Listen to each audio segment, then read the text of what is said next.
जय श्री कृष्णा। राधे राधे दोस्तों, 200 वर्षों बाद दिव्य और दुर्लभ संयोग 7 सितंबर 2023 कृष्ण जन्माष्टमी पर बनने जा रहा है। और यदि आप भी आपके घर की सुख शांति, संतान की कमी और धन की कमी या कर्ज से परेशान हैं, या आपका भाग्य आपका साथ नहीं दे रहा है, तो दोस्तों 7 सितंबर 2023 जन्माष्टमी पर ये 6 सटीक और असरदार कार्य आप जरूर करें और आप देखेंगे कि कुछ ही दिनों में आपकी सभी समस्याओं का हल संपूर्ण रूप से हो जाएगा। दोस्तों, कई हजार वर्षों बाद 7 सितंबर 2023 को बहुत ही दुर्लभ और दिव्य संयोग बनने जा रहा है, क्योंकि इस दिन जन्माष्टमी के पावन पर्व के साथ साथ राजयोग, अमृत सिद्धि योग और साथ ही धनलक्ष्मी जैसे कई योग बन रहे हैं। और इस दिन भगवान श्री कृष्ण सबसे अधिक प्रसन्न होने वाले हैं। इसलिए दोस्तों, अगर आप भी भगवान कृष्ण से इस दिन जो भी सच्चे दिल से मांगेंगे वो मनोकामना आपकी जरूर पूरी होगी। और इस दिन ये 6 कार्य करने से आपकी किस्मत चमक उठेगी। आखिर कौन से हैं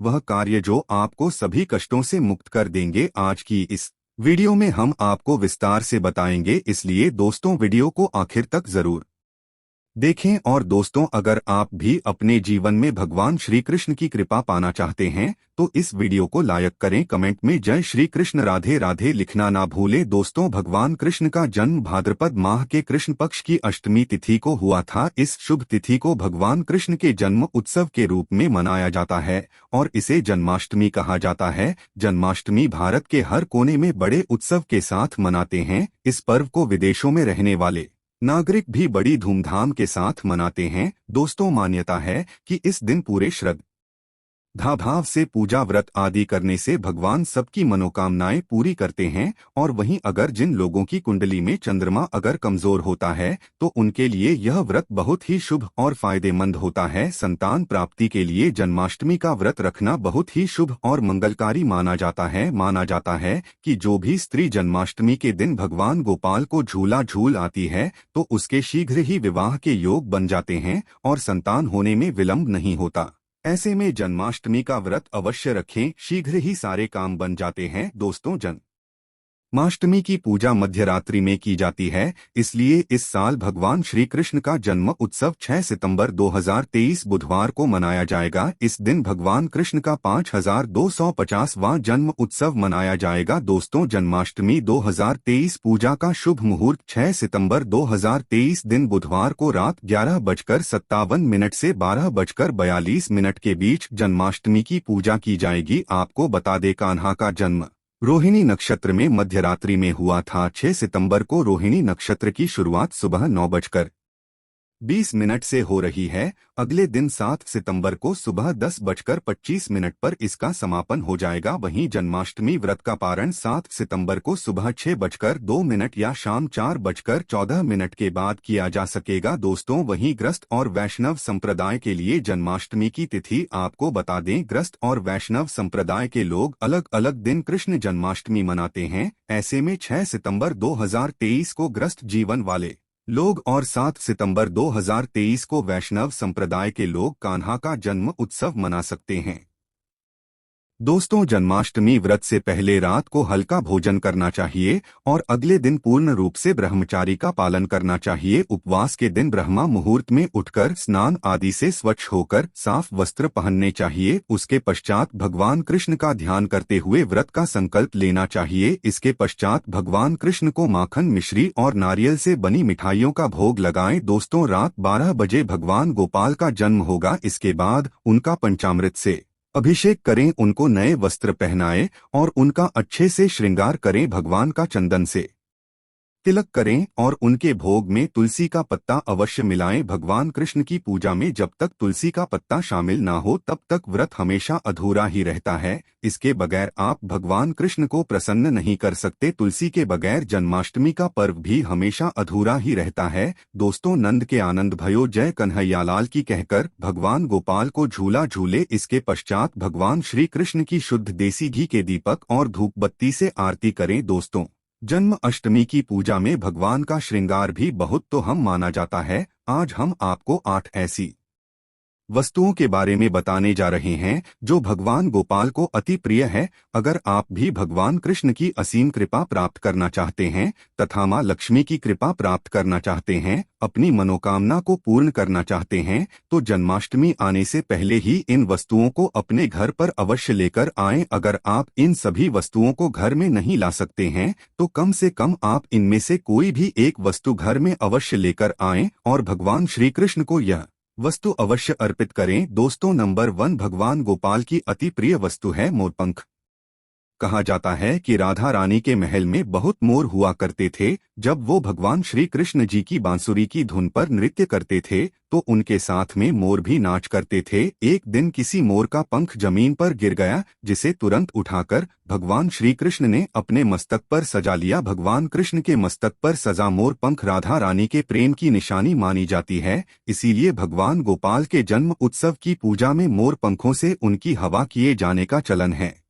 इसीलिए जन्माष्टमी पर मोरपंख घर में अवश्य लाना चाहिए। दोस्तों, एक अन्य कथा के अनुसार देवी राधा हर दिन मोर कुटी मंदिर के पास मोरों को दाना देने जाती थी। एक बार जब देवी राधा वहां पहुंची तो वहां पर एक भी मोर नहीं था। राधा रानी उदास हो गई। कान्हा ने देवी राधा को प्रसन्न करने के लिए स्वयं मोर रूप धारण कर लिया और वहां पहुंच गए। राधा रानी कान्हा का यह रूप देखकर बहुत प्रसन्न हुई। दोस्तों, मोर कुटी मंदिर में मोर रूप में आज भी राधा कृष्ण की पूजा होती है। इसीलिए भगवान श्री कृष्ण को प्रसन्न करने के लिए जन्म अष्टमी के पूजन में मोरपंख अवश्य ही शामिल करना चाहिए। हिंदू मान्यताओं के अनुसार घर में मोरपंख का प्रयोग करने से अमंगल टल जाता है। विशेष रूप से कहा जाता है कि मोरपंख से बुरी आत्माएं पास नहीं आती। मोरपंख को भगवान गोपाल ने अपने मुख पर स्थान दिया तथा सम्मान दिया। वास्तु के अनुसार मोरपंख घर से अनेक प्रकार के वास्तु दोष को दूर करता है और मोरपंख सकारात्मक ऊर्जा को अपनी ओर खींचता है। मोरपंख मोर के बाजू से अलग होने के बाद भी जीवित रहता है, तभी तो इसका सकारात्मक असर अपना काम तेजी से करता है। दोस्तों, दूसरी चीज है बांसुरी। भगवान राम की पहचान धनुष है तो भगवान गोपाल की बंसी। भगवान गोपाल की मधुर बांसुरी की धुन सुनकर गोपियों उनकी ओर खींची चली आती थी। भगवान गोपाल की बंसी प्रेम और आनंद का प्रतीक है। बाल कृष्ण गोपियों के साथ बंसी बजाकर रास रचते थे और सृष्टि में प्रेम का संचार करते थे। दोस्तों, जन्माष्टमी के दिन भगवान श्री कृष्ण के श्रृंगार की सामग्री में बांसुरी को शामिल करने से गृहस्थी में प्रेम और आनंद आता है। भगवान कृष्ण को बांसुरी अर्पित करने के साथ ही आप अपने घर में बांसुरी को अवश्य की लाए। दोस्तों, माना जाता है कि जहां कहीं भी वास्तु दोष हो वहां बांसुरी लगाने से वास्तु दोष दूर हो जाता है। लेकिन ध्यान देना जरूरी है कि बांसुरी कभी भी सीधी नहीं लगानी चाहिए, बल्कि इसे हमेशा तिरछा लगाने से लाभ मिलता है। साथ ही बांसुरी का मुंह हमेशा नीचे रहना चाहिए। इसके अलावा दाम्पत्य जीवन में तनाव या फिर कलहपूर्ण वातावरण रहता हो तो सिरहाने में बांसुरी रखकर सोने से बहुत अधिक लाभ मिलता है। दोस्तों, तीसरी चीज है मोर मुकुट। ज्योतिष गणना के अनुसार ऐसा माना जाता है कि भगवान कृष्ण की कुंडली में कालसर्प योग था, इसीलिए वे सदैव अपने मुकुट पर मोर का पंख हमेशा धारण करते थे। मोर और सर्प में भीषण शत्रुता होती है, इसीलिए मस्तक पर मोर मुकुट धारण करने से कालसर्प दोष का योग कम होता था। भगवान की पूजा में उन्हें मोर मुकुट पहनाने से कालसर्प दोष का प्रभाव दूर हो जाता है। दोस्तों, चौथी चीज है माखन मिश्री। नंद के लाल गोपाल को माखन अति प्रिय है। कहते हैं जिस रात गोपाल का जन्म हुआ उस रात नंदगाम की गोपियों ने सपने में देखा था कि गोपाल माखन मांग रहे हैं। नंदलाल को माखन इतना प्रिय था कि वह बचपन में गोपियों की मटकी से माखन चुराकर तथा मटकियां तोड़कर माखन खा लिया करते थे, जिसकी वजह से इनका एक नाम माखन चोर भी है। दोस्तों, भगवान के भोग में माखन मिश्री को अवश्य ही शामिल करना चाहिए। प्रेम पूर्वक भगवान गोपाल को माखन मिश्री का भोग लगाने से आरोग्य की प्राप्ति होती है, धन सुख समृद्धि की प्राप्ति होती है, धनलक्ष्मी आपके घर में धन की वर्षा करती है। भगवान गोपाल को माखन मिश्री अर्पित करने से वे शीघ्र ही आपकी सभी इच्छाएं पूर्ण करते हैं। दोस्तों, पांचवी चीज है झूला या फिर पालना। भक्ति भाव के भूखे बाल गोपाल को जन्माष्टमी पर झूला झुलाने की परंपरा चली आ रही है। यह ठीक उसी प्रकार से है जैसे बच्चे के जन्म के बाद उसे पालने में झुलाने से आनंद की प्राप्ति होती है, उसी प्रकार भक्तजन अपने प्रभु के बाल स्वरूप को पालने में झूलाकर भक्ति के परम सुख को प्राप्त करते हैं। दोस्तों, भगवान को झूला या पालना भेंट करने से प्रेम और आनंद की प्राप्ति होती है और एक नारी को भगवान गोपाल की तरह ही एक सुंदर पुत्र की प्राप्ति होती है, जो कि ऐसा बालक भगवान गोपाल की तरह ही मनमोहक होता है, सुंदर होता है, आकर्षण से भरा होता है। दोस्तों, छठी चीज है पीले वस्त्र। जन्मोत्सव के वक्त भगवान के बाल स्वरूप को पंचामृत से स्नान कराने के पश्चात पीले रंग के नए वस्त्र पहनाए जाते हैं। अगर आप भी इस बार जन्माष्टमी का पर्व मनाने वाले हैं तो आप पूजा की सामग्री में पीले रंग के वस्त्रों को अवश्य ही शामिल करें। पीली चीजें अवश्य शामिल करें। भगवान को पीतांबर वस्त्र अति प्रिय है, यह प्रेम और बैरागी के प्रतीक हैं। दोस्तों, सातवीं उन चीज है गौ। भगवान गोपाल का निवास गौलोक माना जाता है। गाय भगवान सहचर है। भगवान गोपाल के साथ पूजा में बछड़े के साथ ही गाय की पूजा करना सुख समृद्धिदायक माना जाता है। पुराणों में गाय को धन का प्रतीक माना गया है। भगवान धन रूपी गौ की रक्षा करते हैं। दोस्तों, ज्योतिष शास्त्र के अनुसार गाय के भीतर गुरु ग्रह का वास होता है। यदि यह ग्रह किसी व्यक्ति की कुंडली में नीच स्थिति में हो तो उसे गाय की सेवा करनी चाहिए। ऐसा करने से वह उस ग्रह की कुपित दृष्टि से बच सकता है। इसके अलावा वास्तु शास्त्र के अनुसार पूजा स्थान अथवा बैठक के कमरे में ईशान कोण में चांदी की गाय और उसका बछड़ा रखने से भाग्य में वृद्धि होती है। इसीलिए आप जन्माष्टमी से पहले ही चांदी की गाय और उसका बछड़ा अपने घर पर अवश्य ही लाएं। अगर आप चांदी का नहीं ला सकते हैं तो आप मिट्टी का ला सकते हैं, या फिर आप गाय और बछड़े की तस्वीर लाकर भी ईशान कोण में लगा सकते हैं। दोस्तों, आठवीं ये चीज है गीता की पोती। भगवान कृष्ण ने महाभारत के युद्ध के दौरान अपने प्रिय शाखा और पांडवों में श्रेष्ठ उन्धन अर्जुन को गीता का उपदेश दिया था। गीता मुंह से निकालकर संसार देखने का मार्ग बताती है। इसे भगवान श्री कृष्ण की वाणी कहते हैं, जो मनुष्य को मुक्ति का मार्ग और कर्म पथ पर चलने का ज्ञान देती है। दोस्तों, इसीलिए भगवान की पूजा में गीता की पोती जरूर रखनी चाहिए और रात में जागरण करते हुए गीता का पाठ हर हाल में अवश्य करना चाहिए। जन्माष्टमी के शुभ अवसर पर भगवान गोपाल की असीम कृपा प्राप्त करने के लिए आप जन्माष्टमी से पूर्व ही इन चीजों को अपने घर पर अवश्य ही लेकर आए और इन्हें भगवान की पूजा में शामिल करें। ऐसा करने से आपको भगवान गोपाल की असीम कृपा प्राप्त होगी, धन लक्ष्मी की कृपा प्राप्त होगी। सभी देवी देवता दोनों हाथों से आपके जीवन में धन की वर्षा करेंगे। दोस्तों, कृष्ण जन्माष्टमी के दिन जरूर करें ये उपाय, आपकी हर मनोकामना होगी पूरी। ज्योतिष शास्त्र के अनुसार यदि आप आर्थिक परेशानियों से घिरे रहते हैं और लाख मेहनत के बाद भी सफलता नहीं मिल रही है तो जन्माष्टमी पर कान्हा का केसर मिश्रित दूध से अभिषेक करें। इस उपाय को करने से कृष्ण जी के साथ धन की देवी लक्ष्मी का भी आशीर्वाद प्राप्त होता है। कृष्ण जन्माष्टमी के दिन कान्हा की पूजा में चांदी की बांसुरी चढ़ाएं। मान्यता है कि ऐसा करने से हर काम में सफलता मिलती है। साथ ही यदि परिवार के लोगों के बीच यदि कलह की स्थिति बनी रहती है तो वो भी समाप्त हो जाती है। भगवान श्री कृष्ण को पीताम्बरधारी भी कहा जाता है। ऐसे में कृष्ण जन्माष्टमी की पूजा का पूर्ण फल पाने के लिए पीले रंग के वस्त्र धारण करें और गोपाल को पीले फल, पीले फूल, पीली मिठाई चढ़ाएं। जन्माष्टमी की शाम को घर में तुलसी के पौधे के पास घी का दीपक जलाने से परिवार में चल रहे लड़ाई झगड़े समाप्त होते हैं। इस दिन ओम नमो भगवते वासुदेवाय का जाप करते हुए तुलसी की 11 बार परिक्रमा करें। इससे परिवार में प्रेम का वातावरण बना रहता है। जन्माष्टमी के दिन सुबह किसी भी राधा कृष्ण मंदिर में जाकर श्री कृष्ण जी को पीले फूलों की माला चढ़ाना बहुत शुभ माना जाता है।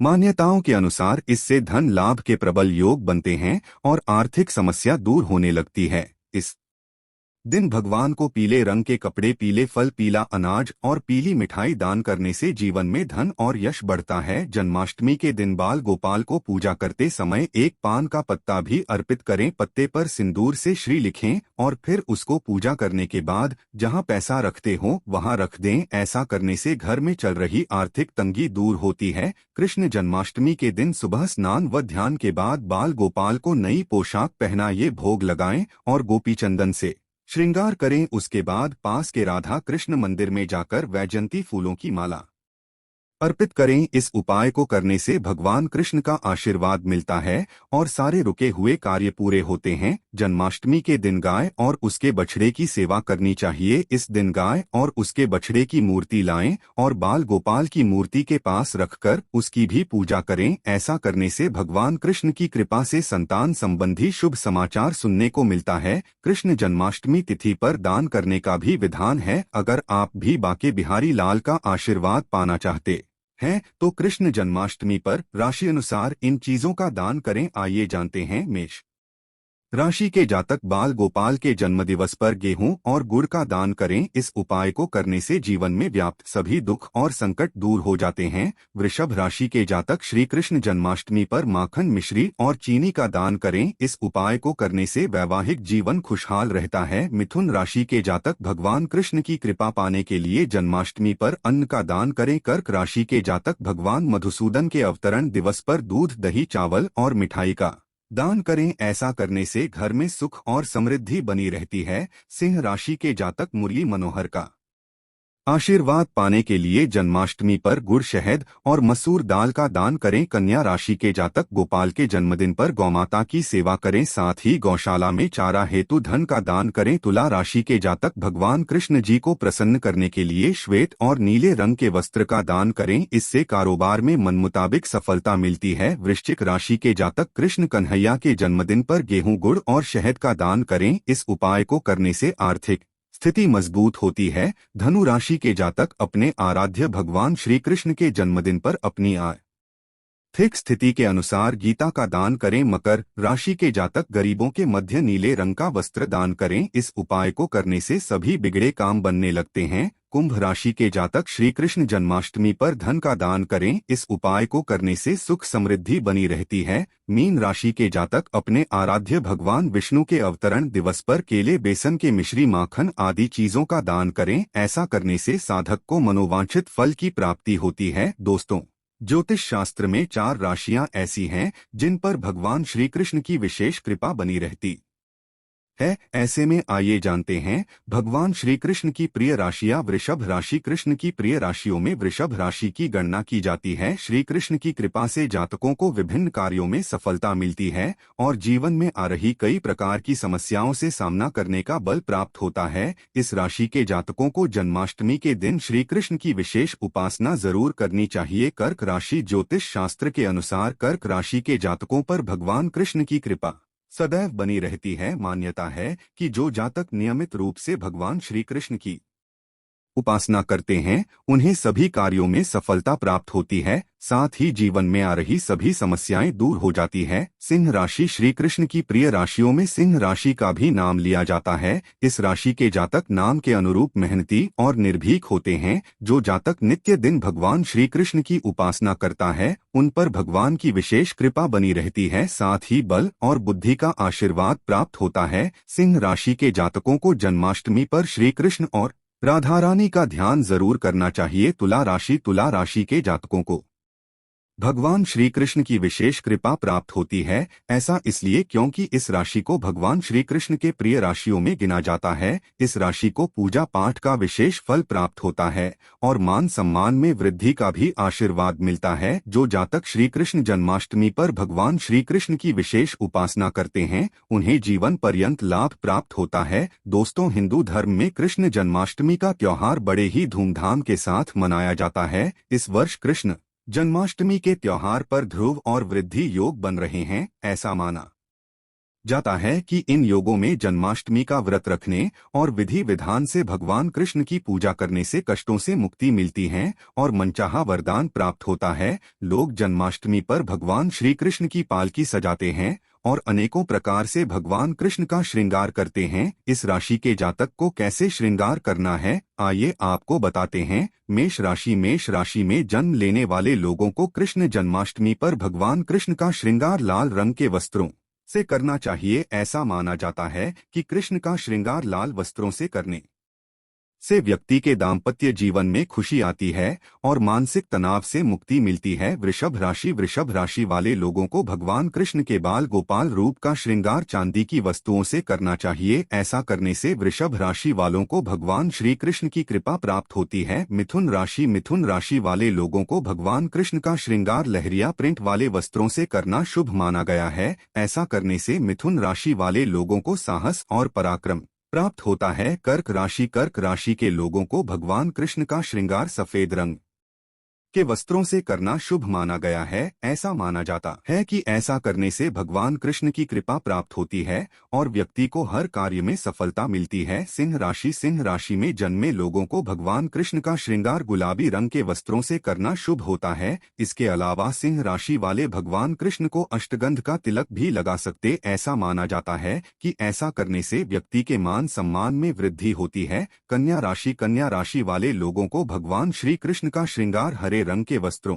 से करना बताया गया है। भगवान कृष्ण के श्रृंगार में चंदन का उपयोग भी कर सकते हैं। ऐसा करने से कन्या राशि वालों पर भगवान कृष्ण की कृपा सदैव बनी रहती है। तुला राशि वाले लोगों को भगवान श्री कृष्ण का श्रृंगार केसरिया रंग के वस्त्रों में करना चाहिए। इसके बाद आप भगवान कृष्ण को घी का भोग लगा सकते हैं। ऐसा माना जाता है कि इससे व्यक्ति की आर्थिक समस्याएं जल्द खत्म होती है। वृश्चिक राशि के लोगों को भगवान श्री कृष्ण का श्रृंगार जन्माष्टमी के दिन लाल रंग के वस्त्रों से करना चाहिए। ऐसा करने से भगवान कृष्ण सुख समृद्धि का आशीर्वाद देते हैं और व्यक्ति को आर्थिक लाभ होने की संभावनाएं बढ़ जाती है। धनु राशि के जातकों को भगवान कृष्ण का श्रृंगार जन्माष्टमी के दिन पीले रंग के वस्त्रों से करना चाहिए। इसके बाद कृष्ण को पीले रंग की मिठाई ही भोग में चढ़ाई जानी चाहिए। ऐसा करने से धनु राशि वाले लोगों के जीवन की परेशानियां दूर होती है। मकर राशि के लोगों को कृष्ण जन्माष्टमी पर कृष्ण का श्रृंगार पीले और लाल रंग के वस्त्रों से करना चाहिए। इसके अलावा आप कान्हा को पीले या लाल रंग के कुंडल पहना सकते हैं। ऐसा करने से कृष्ण का आशीर्वाद प्राप्त होता है और आपकी इच्छाएं पूरी होती है। कुंभ राशि वाले लोगों को कृष्ण का श्रृंगार नीले रंग के वस्त्रों से करना शुभ बताया गया है। ऐसा माना जाता है कि ऐसा करने से कुंभ राशि के लोगों को अपने जीवन में हर क्षेत्र में सफलता प्राप्त होती है। मीन राशि वाले लोगों को भगवान श्री कृष्ण का पीतांबर रंग के वस्त्रों से करना चाहिए। साथ ही उन्हें पीले रंग के कुंडल पहनाने चाहिए। ऐसा करने से जीवन सुखमय व्यतीत होता है। आइए दोस्तों, अब जान लेते हैं कृष्ण जन्माष्टमी की व्रत कथा, जिसे सुनने मात्र से ही आपके सभी दुख दर्द दूर हो जाएंगे। स्कंद पुराण के मुताबिक ययाति वंश के राजा उग्रसेन का राज चलता था। उग्रसेन का सबसे बड़ा पुत्र कंस था, जिसकी चचेरी बहन देवकी थी। कंस अपने ही पिता को जेल में डालकर स्वयं राज करने लगा। वहीं दूसरी ओर कश्यप राशि का जन्म राजा शूरसेन के पुत्र के रूप में यानी वासुदेव का जन्म हुआ। आगे चलकर वासुदेव का ब्याह देवकी से संपन्न हुआ। देवकी को विदा करने के दौरान एक आकाशवाणी वाणी होती है,